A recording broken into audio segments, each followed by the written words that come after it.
Libya হয়ে Greece যাওয়ার পথে মারা যাওয়া ১৮ বাংলাদেশির ১১ জনের বাড়ি সুনামগঞ্জে। তাদের সবার মৃত্যু হয়েছে সাগরে ভাসতে ভাসতে। গ্রিক কোস্টগার্ড বার্তা সংস্থা এএফপিকে জানিয়েছে খাবার পানির অভাবে তাদের মৃত্যু হয়ে থাকতে পারে। এ ঘটনায় সাগর থেকে জীবিত উদ্ধার করা হয়েছে ২২ জনকে। বেঁচে ফেরা ব্যক্তিদের তথ্যে কোস্টগার্ড আরও জানায়, নৌকাটি গত ২১ মার্চ পূর্ব লিবিয়া থেকে গ্রিস রওনা হয়েছিল। খাবার ও পানীয় ছাড়া তারা সাগরে ভেসেছিলেন ৬ দিন। দর্শক, এ বিষয়ে আরও জানাবো। সাগর বাড়িতে ইউরোপ যাওয়ার স্বপ্ন সাগরে শেষ হয়ে গেছে ২২ অভিবাসন প্রত্যাশীর। নৌকা ডুবে নিহতের মধ্যে অন্তত ১১ জনের বাড়ি সুনামগঞ্জে। জগন্নাথপুর উপজেলার নিহত নাইমের বাড়িতে আছেন সহকর্মী আমির মাহবুব।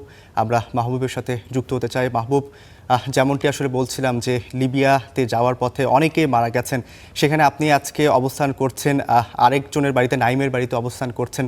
কি অবস্থা দেখছেন সেখানে? অবশ্যই সেখানে শোকের মাতম বিরাজ করছে। আপনার কাছে পাওয়া এখন পর্যন্ত যে তথ্য আছে জানাবেন আমাদের। রফ, যদি বলি যে আসলে সুনামগঞ্জে গতকাল রাত থেকেই যে মর্মান্তিক ঘটনার খবর সোশ্যাল মিডিয়াতে ছড়িয়ে পড়েছে, এতে পুরো সুনামগঞ্জ জেলায় কিন্তু শোকের মাতম চলছে। আমি যদি এই মুহূর্তে দাঁড়িয়ে রয়েছি সুনামগঞ্জের জগন্নাথপুর উপজেলার চিলাউড়া গ্রামে। এই গ্রামে দুজন যুবক আসলে লিবিয়া থেকে গ্রিসে যাওয়ার পথে মূলত ভূমধ্য সাগরে তারা মারা যান। এখন পর্যন্ত সুনামগঞ্জের ১১ জন মারা গেছে বলে বিভিন্ন তথ্য আমাদের নিশ্চিত করেছে প্রশাসন এবং স্থানীয়রা। আমরা যদি একটু দেখানোর চেষ্টা করি ঠিক এই মুহূর্তে তাদের পরিবারের আত্মীয়-স্বজন যারা আছেন, বিশেষ করে নাইমের পরিবারের আত্মীয়-স্বজন যারা আছেন তারা এখানে আসছেন, কথা বলছেন এবং ভেতরে বিশেষ করে নাইমের মা এবং স্ত্রী, বোন যারা আছেন তারা আসলে সুখের মাতমে গগন বিদারী চিৎকার করছে, কান্না করছে। তাদের সন্তানকে তারা ফেরত চাচ্ছে। এই দালাল চক্রের খপ্পরে পড়ে তারা ইউরোপের যাওয়ার যে স্বপ্ন দেখেছিল তার সলিল সমাধি হয়েছে ভূমধ্য সাগরে।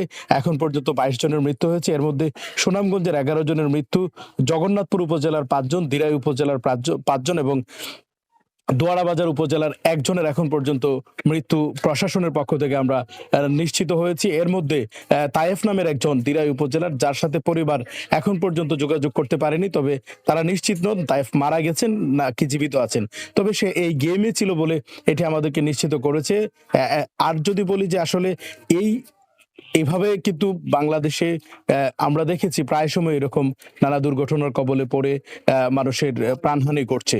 তো আমি যেটি বলছিলাম যে এই মুহূর্তে কিন্তু এখানে অবস্থান করছেন হলদিপুর ইউনিয়ন পরিষদের চেয়ারম্যান যিনি আছেন, শাহিদুল ইসলাম বকুল, তিনি আছেন। তিনিও এসে গণমাধ্যম কর্মীদের সাথে কথা বলেছেন। তিনি বলেছেন যেন এই দালাল চক্র যারা আছে তাদেরকে আইনের আওতায় এনে এরকম এই অবৈধ পন্থায় ইউরোপে পাড়ি জমানোর এই প্রক্রিয়াটা যেন বন্ধ হয়। অন্যথায় এভাবে পরিবারের স্বপ্নগুলো আসলে সাগরের মধ্যেই সলিল সমাধি হবে। আমি আরো কথা বলার চেষ্টা করেছিলাম দিরাই উপজেলায় যারা মারা গেছেন তাদের সাথে, তাদের আত্মীয় স্বজনদের সাথে কথা বলেছিলাম। তাদের আত্মীয় স্বজনের দাবি হচ্ছে যেন সরকার উদ্যোগ নিয়ে এই লাশগুলো যেন কোনোভাবে তাদের পরিবারের কাছে হস্তান্তর করা হয়। কিন্তু আমরা যেটুকু জানতে পেরেছি যে আমরা কথা বলেছিলাম ইতালিতে অবস্থান করেন এমন একজনের সাথে। তিনি যেটি জানিয়েছেন তিনি যেমনটি জানিয়েছেন যে এই যারা লিবিয়া থেকে সাগর পাড়ি দিয়ে আসলে ইউরোপে যাওয়ার পথে ছিল, তারা রাস্তায় যারা মারা গিয়েছেন তাদের আসলে লাশ সাগরেই ফেলে দেওয়া হয়েছে। এবং এটিও বলেছে দিরাই উপজেলার মজিবুর রহমান এবং সাদিকুর রহমান দুজন আসলে ২১ তারিখে তারা রওনা দেওয়ার পর মূলত ৩ দিন পরে তাদের পেটের ক্ষুধা এবং পানির পিপাসায় তারা যখন মৃত্যুশয্যায় ছিল তখন তারা বলছেন যে মৃত্যুশয্যায় যখন কষ্ট হচ্ছিল তখন সে নিজে থেকে আসলে নৌকা থেকে পানিতে ঝাঁপ দিয়ে তার আত্মহুতি দেয়। যেটি বলছিলাম যে আসলে এই মুহূর্তে কিন্তু নাইমের বাড়িতে সুখের মাতম চলছে, তার পরিবারের কান্না, মায়ের কান্না, গগন বিদারী চিৎকার চলছে এবং তাদের দাবি হচ্ছে তাদের সন্তানকে যেন এখানে ফিরিয়ে দেওয়া হয়, এটি সরকারের কাছে দাবি। রফ, এই ছিল সুনামগঞ্জের জগন্নাথপুর উপজেলার চিলাউড়া গ্রাম থেকে সর্বশেষ। আমির, খুবই মর্মান্তিক খবর আমাদের জানাচ্ছিলেন। আপনার সাথে আমরা পরবর্তী সময় আবার যুক্ত হব। আপনাকে অসংখ্য ধন্যবাদ।